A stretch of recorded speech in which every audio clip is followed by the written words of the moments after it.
Hi guys, Alyssa. Happy holidays, Merry Christmas. This is a Christmas Eve show, and so I'm going to do a solo show. I would like this show to be titled When Your Why Turns Into Your Purpose. I think it's a great show for Christmas and Thanksgiving, or not Thanksgiving, but to give thanks. So I'm going to count myself in. Three, two, one. Hello and welcome to Oh My Health, There Is Hope. I am your host, Jana Short, and today I wanted to do this show. It's Christmas Eve, and I wanted to share like some powerful messages with you. And it's been a crazy year, right? It's been a crazy year of first. I mean, I don't think I ever, if I could have possibly imagined on New Year's Eve 2019, that this is what 2020 was going to hold for us. But it has been a joyful journey as well. And so I want to talk to you about something really important. I know you guys hear a lot of key phrases on the internet or on social media, like right now, pivoting. That's like a big word. We got to pivot our businesses. We have to pivot our lifestyles. We have to pivot, pivot, pivot, pivot, pivot. And you know what? We do. We totally have to pivot. But here's what I want to talk about as far as these key words. Some of them are super positive, right? Some of them we already know, and now we put a word around it. We know COVID came and lifestyles changed, and we had to learn to move with it or get left behind. Well, pivoting is a beautiful word. And I literally almost wrote a book called Leaning into Your Pivot, because I think it's really important that those of you who know me know my story, and you know that I was an interior designer for years. Now I'm in the health and wellness industry. I'm creating global influencers in the health and wellness industry. That is not where my background came from, or my education, or where I thought my dreams were going to take me. But yet here I am because I leaned into my pivot. So sometimes it's just easier to lean into where you're being led than to fight it. And for me, this is definitely when I leaned into the direction I was supposed to go, magic started happening. So here's one of the things. This is like the whole basis for the show. The other keyword I hear all the time from mindset coaches and business coaches and lifestyle coaches is, what's your why? You got to know your why. Well, whys are kind of easy, right? I get up in the morning. Why? Because I'm supposed to. Like the sun comes up and I say to myself, I got to get up. And then the next thing I know, I got up. I got to eat. Why? Because I'm hungry. I had a why. I filled that why with food. And so they are really important. I'm going to give you a little visual on kind of where I'm going with this talk and why I think it's so important going into 2021 and during this holiday season is whys are really important. But here's the difference about having a why and having a purpose, and having your why turn into your purpose. When New Year's Eve comes around, we all create these beautiful dreams and visions for our next year, our future. I'm going to be super successful. I'm going to make so much money. I'm going to write my book. I'm going to quit smoking. I'm going to go to the gym and get in shape. I'm. All these things you're going to do. And some of us actually do them. Some of us get started on doing them, and then life gets in the way because we just didn't have a big enough why or purpose. What if your why is going to the gym? I'm going to go to the gym. I'm going to get a trainer. I'm going to work out 3 days a week. I'm going to do this and I'm going to do that. And then you start on January, right? You have a plan, got your trainer, you show up. Come the end of January, you miss a session or two, life gets in the way, you're exhausted, there's too much work, the kids need you, the wife needs you, the husband needs you. There's a lot of need going on. So you miss another session and another, and pretty soon you're like, whoa, how many of you, I'm totally guilty of this, never canceled your gym membership, even though you don't go because you're too embarrassed to admit defeat, right? So you just keep paying that gym membership because I'll go. I'm going to go, right? And you're just too embarrassed to say, I quit. I cancel. I'm not doing this. But going back to the why, when I go to the gym, well, I don't go to the gym. So let's be honest here. And it's not because of COVID. I'm just not a gym going kind of girl. I'd rather be outdoors walking or, doing something at home or doing a yoga class. I've just never been that gym girl. But if I had gone to the gym in January, because that was my resolution, I'm going to go to the gym. I'm going to become that gym girl. I'm going to force it upon myself because it's good for me. And come January, the end of January, February, I'm not in the gym anymore. But you know who's in the gym in June? Like I might pop back in because I was too embarrassed to cancel that membership. And you know who's there? That bride. That bride whose wedding's coming up in the end of June or July. And in December, she has envisioned herself in her wedding dress, walking down the aisle to that man of her dreams. And he's standing there, and you think about him seeing his bride come down that aisle for the first time, and he starts to tear up, and she wants to create this emotion and this memory. And that girl is in the gym still, busting her butt to hit her goal of her wedding day. Because not only does she have a why, she now has a purpose. She has a purpose attached to that why. So it's really good to have whys. Why it up, guys. I eat why? Because I'm hungry. Sometimes I eat when I'm not hungry. Whys are super important. But when your why turns into your purpose, magic starts to happen. So my why was being sick, right? I got sick. And my why was, how do I survive another moment? How do I create a memory with my grandkids? They were very young. I remember thinking that my grandson, who's going to be turning 10 soon, he was brand new. He was like 9 weeks old, holding him in my arms, knowing I had weeks left, thinking, how will he remember me? And at that moment, it was like not big things I wanted him to remember. I wanted him to remember how I smelled, what it sounded like when I laughed, what it felt like when he came in the door as a little kid and smelt something cooking in the house. And I hugged him and gave him those little red lipstick kisses all over. I mean, how many of you remember your grandmother giving you red lipstick kisses? And I wanted those memories. I was dying to create a couple of memories. And on that journey of why, I got on the computer. I started looking for help. I typed in those words, desperate for health answers. And I didn't even expect to find anything because I was already told by really smart doctors who were looking out for me, who had my best interest at heart, who told me there was no hope. And my one doctor, my surgeon, he's retired now, but I will never forget this man, because when he gave me the option of staying in the hospital and being made comfortable or going home, he really wanted me to stay in the hospital. But I wanted to go home. I felt like I had come into this hospital healthy. Nothing wrong. And now I'm dying. I just wanted to be out of there and give back some control, have some say so about what was going on in my life. And he said I could go home if I allowed him to call me and check on me. He called me every single morning for 3 months. Every morning, Monday through Monday, on his days off, my phone would ring at 7 a.m. and it was my doctor. And he would say, "How are you today?" "How's it going?" And I always had a positive mindset. And that was one of his problems with me, was that when he would ask me how I was doing, I would say, I'm fine, everything's fine. Because I didn't want to talk about the negative. I didn't want to focus in on that. I was still here, right?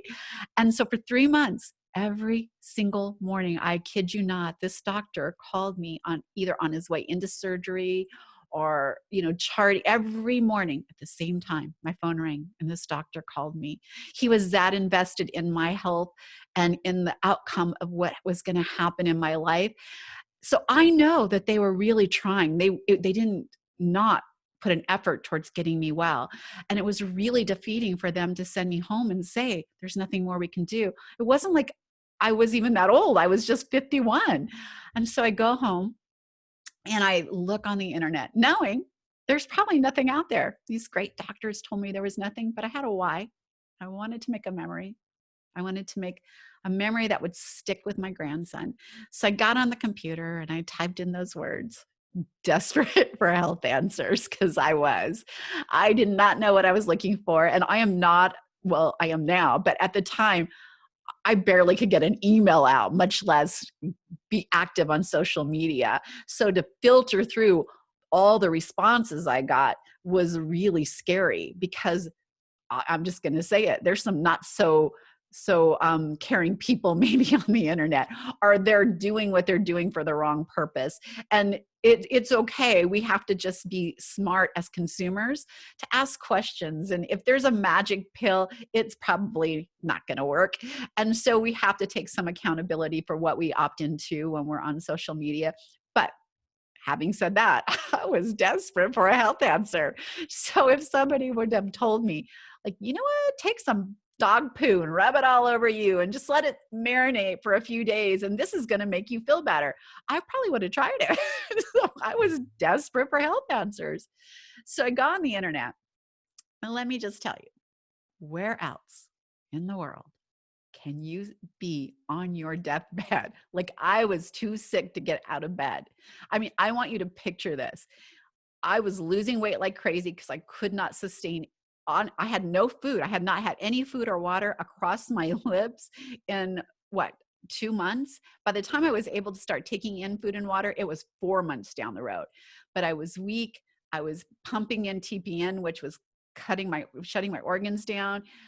But where else in the world can I type into my keyboard, desperate for health answers, and literally in seconds extend my reach across the world to find answers? And I did. I found answers. I found people who were invested in helping others, who were invested in hearing my story and answering questions. And yes, there were those people who were just pushing products. They were product pushers, and they loved their product. There's nothing wrong with that. They just weren't going to save me. So I had to filter through. And when I did, and I started getting well, and I found out there was holistic medicine out there. Like, I was 51 years old. I had no idea what holistic medicine was. And it's not like I'm not educated. It's not like I don't know medicine. I have two daughters that are now doctors of natural medicine. My husband is a veterinarian. My sister is a critical care cardiac nurse. So if you have air flight in Los Angeles, she's probably picking you up because she works for Mercy Air. Like, we have educated people in our family. I did not know what holistic medicine was. And it was like this whole world all of a sudden opened up. And all I could think of was, oh my gosh, how come nobody knows about this? Is it brand new? Like, no, it's been around for a really long time. Here's the thing. Holistic medicine is phenomenal. It's not necessarily what you want to use when you get to my stage in life and that ill, but I was grateful and blessed that accepting that helped me. What you're going to want to do is look into holistic options to maintain your health and wellness, right? Keep yourself in that better state, that thriving state, as long as possible. Because again, I also understand the fact that we aren't supposed to be on this planet forever. We are born with an expiration date. And because I now not only know that, but my expiration date was so close that I have opened my eyes and I leaned into what was passionate for me. My why of trying to survive a few more days, a few more weeks, hours, whatever that looked like, to create some memories with my grandchildren. That why turned into a purpose, a powerful, powerful purpose.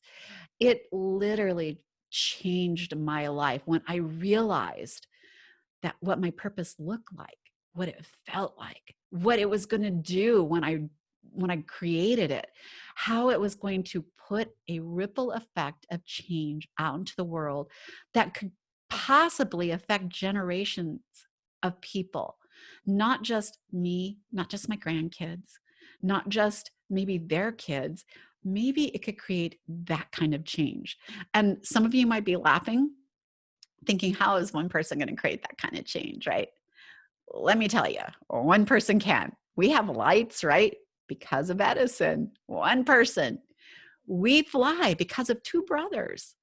There is so many things that we do because of the genius and the passion and the purpose of one person. And if I help one person move from their why into their purpose, and they go out into the world and start serving others, bingo, I hit the jackpot. I hit the mother load. I would be like, that's how I measure my success. And as one person, I started thinking as I started moving into my purpose was to share the message of hope. This podcast came out of a book, Oh My Health, There Is Hope. Someone asked me to write my story. And I said, oh, yeah, of course. I started writing it.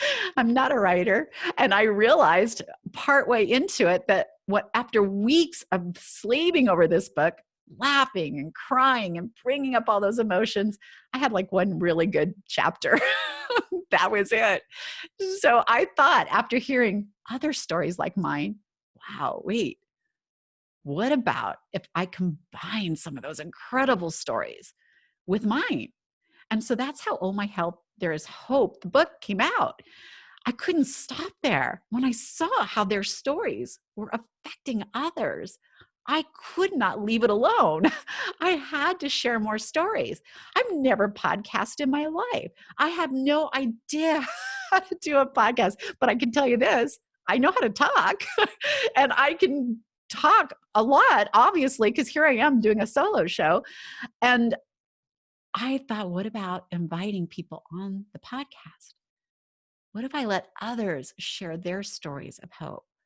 Because many people will not relate to my story, but somebody's story of help or success or how they overcame something. Maybe their story is something somebody else is waiting to hear. I believe that if you have nothing in life, right? You feel like I have nothing. I'm nothing. I don't have a magical anything. I promise you have a magical story. Your story is powerful. Your words are powerful. And sharing your story with the world, I just want you to think about this for 1 minute. Sharing your story with the world, your journey, the beautiful gifts and heartaches and scars and wounds and triumphs that you've received throughout your lifetime, and sharing that with the world, that might be the story of hope that somebody is waiting to hear to move forward, to come out of a dark place, to realize they're just flesh and bone like me. If they can do this, so can I. And so you have a very unique gift.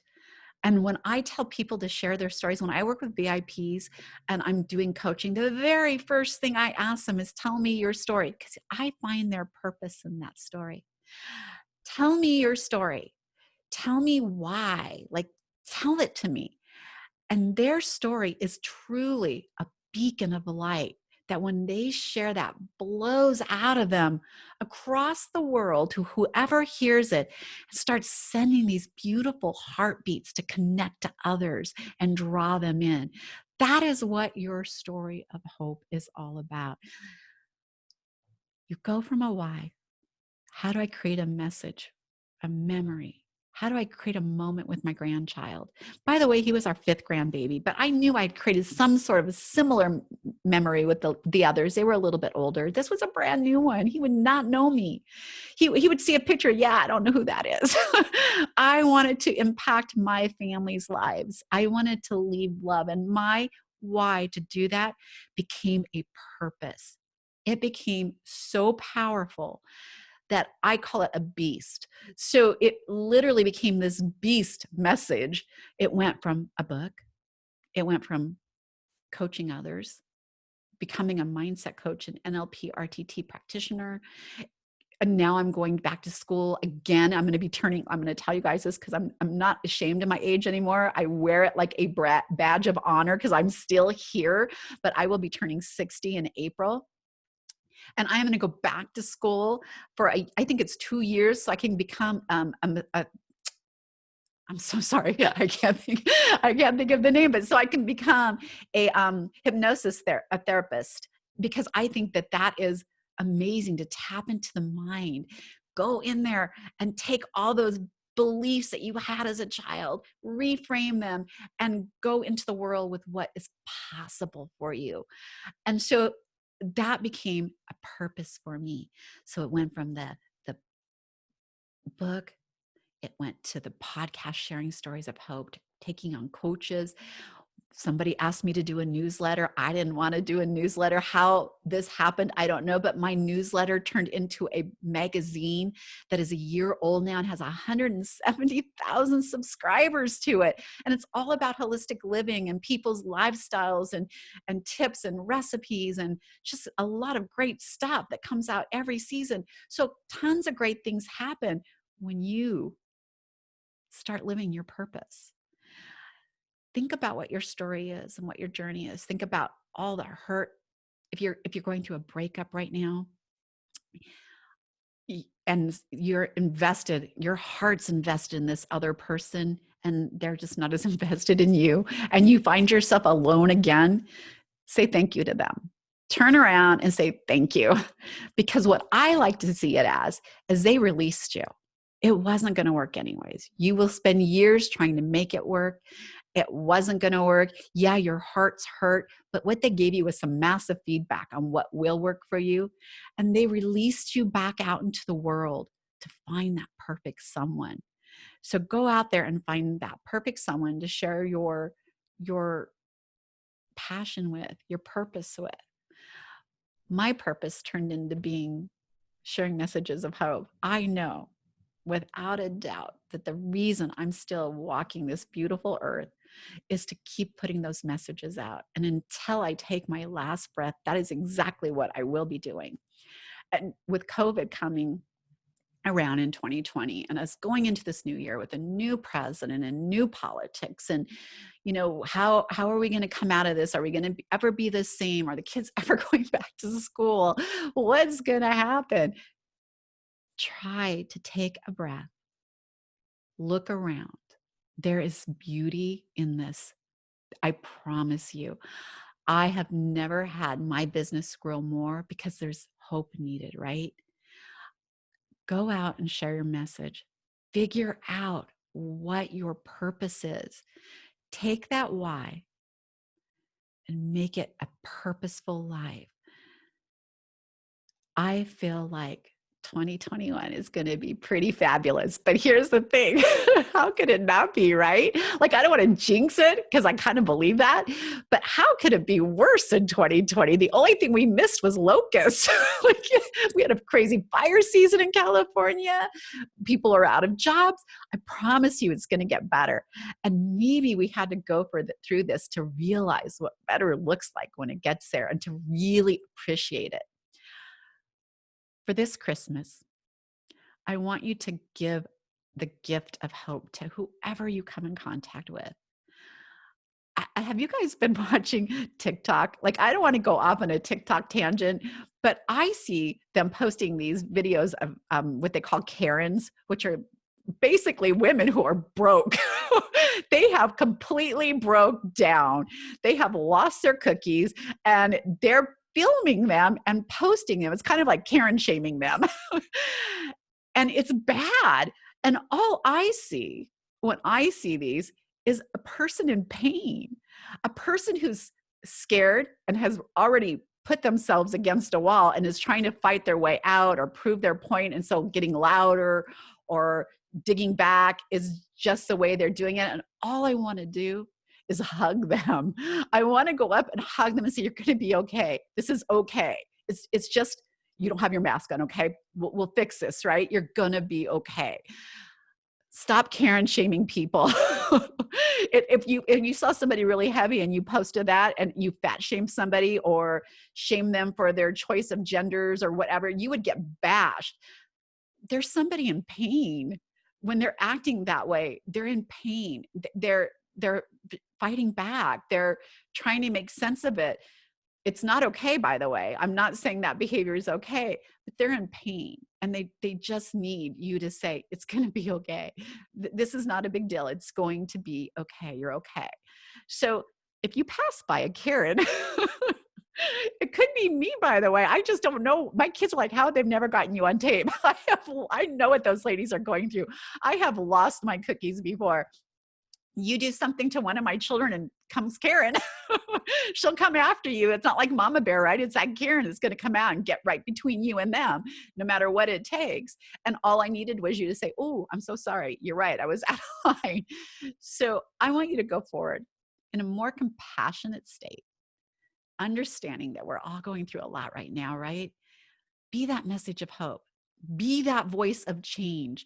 Be that person when everyone is in the store yelling at someone for not putting on their mask to say, it's okay. You got this. We're okay. You're going to be okay. And let them know that they're not alone. There's nothing to be scared about. Probably should put on your mask. So for those of you who aren't wearing masks, there's other people in the world that if it's not for you, do it for someone else. If you're not wearing your mask to protect yourself, wear your mask to protect others. I hope in 2021 that our masks are going to get trashed and we never have to look at them again. That would be a beautiful 2021. So thank you guys for a beautiful 2020, for listening to my show, for making it so popular. Have you seen how many 5-star ratings we've gotten and those beautiful comments? Those are the gifts that keep on giving. And they make me know, like a year ago, I was ready to say, I'm done with the show because I didn't know if anyone was really hearing it. Well, you are. And I'm so grateful to every one of you. If you have a beautiful, powerful story and you want to get on the show, hit me up. I would love to share your story because I know that once your message gets out into the world, it becomes a purpose. It creates change in the world. And I want to see you create that beautiful change in the world. So have a beautiful Christmas. Lean into your purpose, not your pivot. Find out what that purpose is, lean into it, and create that ripple effect of change in the world. Have a Merry Christmas. Thank you guys for listening and tuning in this year. Bye. Oh, before I forget, if you're listening to the show, you want to tune in next week because a very special guest. I love him so much. Mark Anthony, who is the psychic lawyer. He's phenomenal. I've had him on the show before. He writes for our magazine, and he is going to come on and do a really amazing show. So you're going to want to catch that. Have a wonderful new year.